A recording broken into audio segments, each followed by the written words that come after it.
കേരളയാത്രയുടെ സമാപനം കഴിഞ്ഞ് എ.കെ. ആന്റണി ഇന്ദിരാഭവനിലെത്തിയതോടുകൂടി നേതാക്കൾ ഒറ്റയ്ക്കും കൂട്ടായും ഇന്ദിരാഭവനിലെത്തി. ഉച്ചയ്ക്ക് ആന്റണിയെ കണ്ട ആഭ്യന്തരമന്ത്രി തിരുവഞ്ചൂർ രാധാകൃഷ്ണൻ വൈകിട്ടും എ.കെ. ആന്റണിയുമായി കൂടിക്കാഴ്ച നടത്തി. ഉമ്മൻചാണ്ടിയും ചെന്നിത്തലയും ഒരുമിച്ചും ഒറ്റയ്ക്കും എ.കെ. ആന്റണിയെ കണ്ടു.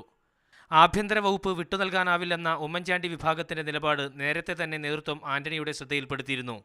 എന്ത് ധാരണയും യോജിപ്പോടെ എടുത്ത് ഹൈക്കമാൻഡിനെ അറിയിക്കാൻ ആന്റണി ചെന്നിത്തലയ്ക്കും ഉമ്മൻചാണ്ടിക്കും നിർദ്ദേശം നൽകി. ഇത് പിന്നീട് ആന്റണി മാധ്യമങ്ങൾക്ക് മുൻപിലും ആവർത്തിച്ചു. ഇത്തരം കാര്യങ്ങൾ മുഖ്യമന്ത്രിയും KPCC പ്രസിഡന്റും തമ്മിൽ ആലോചിച്ച് അവർക്ക് സ്വീകാര്യമായ അഭിപ്രായങ്ങൾ ഹൈക്കമാൻഡുമായിട്ട് പങ്കുവച്ച് ഹൈക്കമാൻഡ് അംഗീകാരത്തോടെ നടപ്പാക്കേണ്ട കാര്യങ്ങളാണ്. അത് വേണോ വേണ്ടോ എന്ന് തീരുമാനിക്കേണ്ടത് അവർ തന്നെയാണ്. ആഭ്യന്തരം നൽകി രമേശ് ചെന്നിത്തലയെ മന്ത്രിസഭയിലെടുക്കുന്നത് ഗ്രൂപ്പിന് ദോഷകരമാവുമെന്ന വിലയിരുത്തലാണ് ഉമ്മൻചാണ്ടി വിഭാഗത്തിനുള്ളത്. തിരുവഞ്ചൂർ രാധാകൃഷ്ണനെ മാറ്റുന്നതിലും ഗ്രൂപ്പിന് കടുത്ത അമർഷമുണ്ട്.